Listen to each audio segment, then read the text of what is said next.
काफी समय पहले की बात है। प्रतापगढ़ नाम का एक राज्य था। वहाँ का राजा बहुत अच्छा था, मगर राजा को एक सुख नहीं था, वह यह कि उसके कोई भी संतान नहीं थी, और वह चाहता था कि अब वह राज्य के अंदर किसी योग्य बच्चे को गोद ले, ताकि वह उसका उत्तराधिकारी बन सके और आगे की बागडोर को सुचारू रूप से चला सके।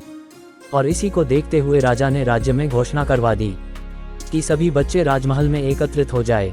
ऐसा ही हुआ। राजा ने सभी बच्चों को पौधे लगाने के लिए भिन्न भिन्न प्रकार के बीज दिए और कहा कि अब हम 6 महीने बाद मिलेंगे और देखेंगे कि किसका पौधा सबसे अच्छा होगा। महीना बीत जाने के बाद भी एक बच्चा ऐसा था जिसके गमले में वह बीज अभी तक नहीं फूटा था, लेकिन वह रोज उसकी देखभाल करता था और रोज पौधे को पानी देता था। देखते ही देखते 3 महीने बीत गए। बच्चा परेशान हो गया। तभी उसकी माँ ने कहा कि बेटा धैर्य रखो, कुछ बीजों को फलने में ज़्यादा वक्त लगता है। और वह पौधे को सींचता रहा।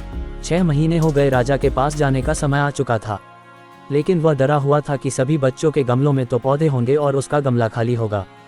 लेकिन वह बच्चा ईमानदार था और सारे बच्चे राजमहल में आ चुके थे।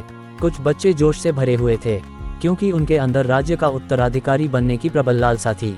अब राजा ने आदेश दिया, सभी बच्चे अपने अपने गमले दिखाने लगे, मगर एक बच्चा सहमा हुआ था क्योंकि उसका गमला खाली था। तभी राजा की नज़र उस गमले पर गई। उसने पूछा, तुम्हारा गमला तो खाली है?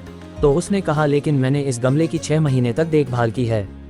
राजा उसकी ईमानदारी से खुश था कि उसका गमला खाली है, फिर भी वह हिम्मत करके यहाँ आ तो गया। सभी बच्चों के गमले देखने के बाद राजा ने उस बच्चे को सभी के सामने बुलाया। बच्चा सहम गया और राजा ने वह गमला सभी को दिखाया। सभी बच्चे जोर से हंसने लगे। राजा ने कहा, शांत हो जाइए, इतने खुश मत होइए। आप सभी के पास जो पौधे हैं वो सब बंजर है।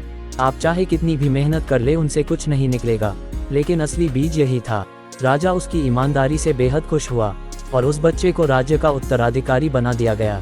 लेकिन हमें इस कहानी से क्या सीखने को मिला? मेरे हिसाब से अपने अंदर ईमानदारी का होना बहुत ज़रूरी है। आपको ये कहानी पसंद आई हो तो इस चैनल को लाइक, शेयर और सब्सक्राइब करना न भूलें। बहुत बहुत धन्यवाद।